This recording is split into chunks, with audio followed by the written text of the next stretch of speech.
Hi everyone, my name is Jubayer Mahmod, and I'm delighted to introduce UnTrustZone, a systematic accelerated aging to expose on-chip secret. This is a collaborative project with my advisor Matthew Hicks at Virginia Tech.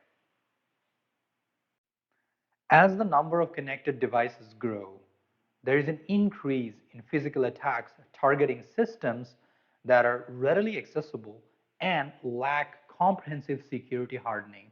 That is, ubiquity is increasing risk of physical attacks on systems. Reducing security perimeters aids in fending off attacks such as cold boots. For instance, storing data in plain text on chip in the SRAM and encrypting everything off chip with trusted execution support can mitigate many physical attacks, including cold boots, probing, and other kinds of external memory disclosure attacks. Indeed, TEEs like TrustZone either erase or block access to secure area from an unauthorized security state. However, I'll demonstrate that this is insufficient as we can bypass this architectural barrier through SRAM's data remnants. SRAM is the go-to memory you'll find inside most chips. Processors use it for quick cache, and microcontrollers use it to store runtime data. It works using these two inverters, sort of connected in a feedback loop back to back.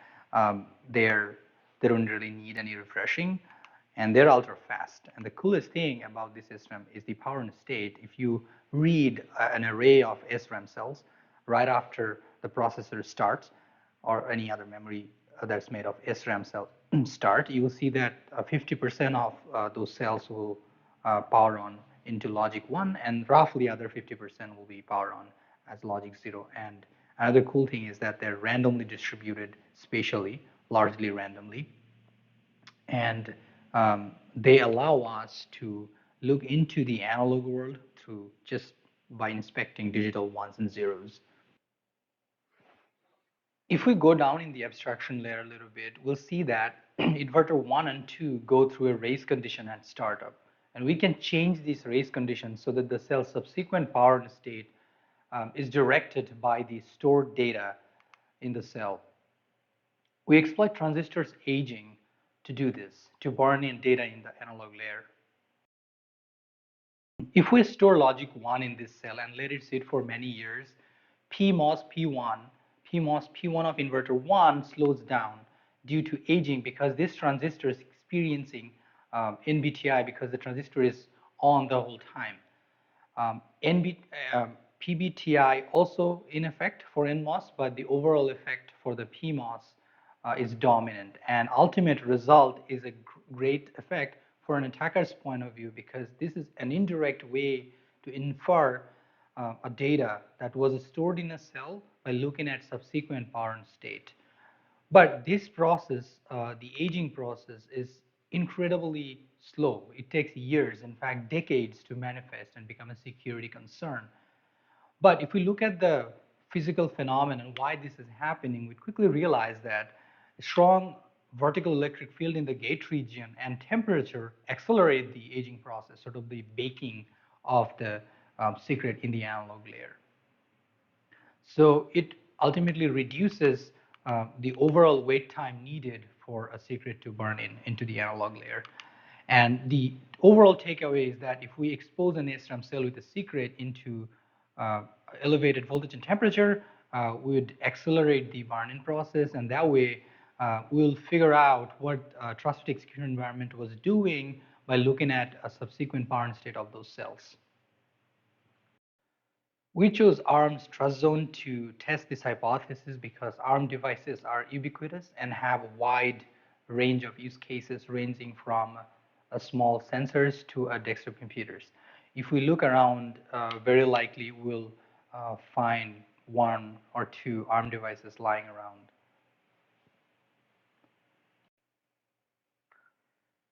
Let's go over what is trust zone briefly. This is an isolation mechanism backed by hardware. It basically creates virtual cores with one core being in the higher security privilege than the other core.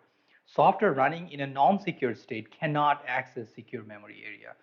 So it prevents software bug from creeping into secure world. And this is especially great because operating system can also be malicious, and TrustZone prevents even high privilege software like operating system from reading a particular memory area that's tagged secure. But since the secure and non-secure world are sharing the same physical hardware, specifically say cache lines, which are basically SRAM, there is an attack surface right there. The only indication, the only difference between secure and non-secure world in terms of physical hardware is that the cache lines are same, but the difference is the tag, which is carrying a bit indicating whether a line belongs to secure world or normal world, which led us to this observation. TrustZone controls the security attribute, but physically both worlds are basically the same. So if we cannot access secrets architecturally, let's go beyond architecture and through the device layer to exfiltrate secret. We need to solve these three technical challenges to be able to execute a long-term data remnants attack in on-chip SRAM, that is aging attack in on-chip SRAM. First, we need to be able to overdrive SRAM's power bus so that we can overvolt this particular memory block and induce accelerated aging, which we were able to do by tweaking the power supply mechanism as shown in the figure. And then we need to be able to read the SRAM state from software interface, which we did by exploiting ARM's coprocessor interfaces instruction set, the cache maintenance instructions. Then we have to be able to stop an SoC from putting any software before we get to it without contaminating the power and state. For this, we disable all cache right after CPU releases control to an external software. With that, here is the overarching threat model for this paper. We assume an attacker has physical access to an ARM device with trust zone enforced, and the victim device erases all security and privacy critical data upon unauthorized access. We will demonstrate this attack using three attack scenarios with increasingly complex devices, including microcontroller and Cortex-A class processors. This is a high-level block diagram of our test system where we have custom board for power management and directing target to a specific state. And this is a picture of our setup. We tested this attack on more than a dozen devices from half a dozen manufacturers with architecture ranging from small microcontrollers to full-fledged Cortex-A profile processors. In the first scenario, we show how UnTrustZone exfiltrate crypto assets like AES key. Assume a normal world application requests crypto support from a secure world through non-secure callable functions that sit behind TrustZone wall.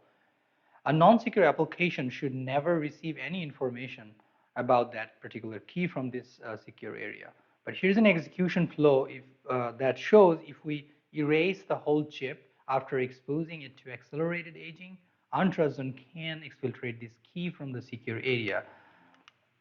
That UnTrustZone can exfiltrate proprietary firmware that's running from on-chip SRAM and backed by TrustZone. This model was inspired by this 2016 Oakland paper that proposes to execute sensitive software directly from the SRAM instead of off-chip DRAM. This is a great threat model. But when the long-term data remnants, the aging-based long-term data remnants is in consideration, is in the threat model, we see that one can exfiltrate this proprietary firmware at close to 90% accuracy. And if we combined a couple of more devices that run the same version of the firmware, the accuracy becomes much, much higher. Now we will move into the third attack scenario where our focus will be a little bit more complex systems where we have to deal with cache access and other system level noise. But attack execution remains the same. Our victim software runs from a cache of a quad-core Cortex A53 processors from Broadcom, and we expose the device to accelerated aging with our these variables. The attack don't really care whether a cache line belongs to a secure world or normal world because SRAM absorbs the information in the analog layer and it's um, security attribute agnostics. We introduce a sort of a fake kernel to read the cache lines so that this particular piece of software stops the SoC, stops the CPUs from initializing the cache lines by keeping them invalid after the boot. And once we request from outside, it basically dumps the invalid cache lines, quote unquote, invalid cache lines, basically power in a state of the SRAM to the system RAM so that we can process them further. And we were able to get 20% error level in extracting iCache. And this type of attack scenario sort of highlights the fact that um, architectural barrier is not enough to prevent device level attacks like UnTrustZone. To unify everything all together, we have written a proof of concept victim software that runs entirely from cache and executes even AES without using any external RAM. So basically the data is in the cache. And this unifying attack scenarios also uses another Broadcom device, a quad-core Cortex A72, and we expose this device to accelerated aging, as you can see in the picture, and then without even post-processing, we were able to exfiltrate 93% of the data. The accuracy of the extracted data from the D cache was 93% on average for all 4 cores. Um, this finally highlights the fact that if the data is in the cache, security attribute is actually not relevant because the data actually gets absorbed into the analog layer and architecturally is difficult to mitigate without enforcing defenses explicitly for this type of attacks. For this long-term data remnants attack mitigation, we can think about initializing the SRAM states, but this is not done right now from the hardware. Software mitigation might work, but we have to think about potential attack surface and performance penalty because SRAM can be quite large and going over way by way, set by set could significantly reduce the boot speed. In that case, we can think about using internal built-in self-test engine to initialize a SRAM state. This will eliminate the attack altogether because um, the power in a state will be entirely inaccessible from software. Then we can think about scrambling and complementing data at runtime because it prevents the burn-in effect, sort of balancing out the ones and zeros such that the PMOS in both inverters experience similar device wear out, that is aging. But this method has its limitation. For example, when we drive up the core voltage, it freezes software execution. So this method will not work if the core voltage goes beyond certain point, which we clearly drive the cores to. Then you can think about preventing the aging acceleration altogether. This way, even if the power in a state is accessible for various system applications like TRNG and other security critical operation, and in fact, counterfeit detection and prevention. Then we can think about preventing aging acceleration so that the data does not get burned into the SRAM analog domain. This will prevent the attack, but it has difficulty in implementation because there is always a margin to drive up the core voltage.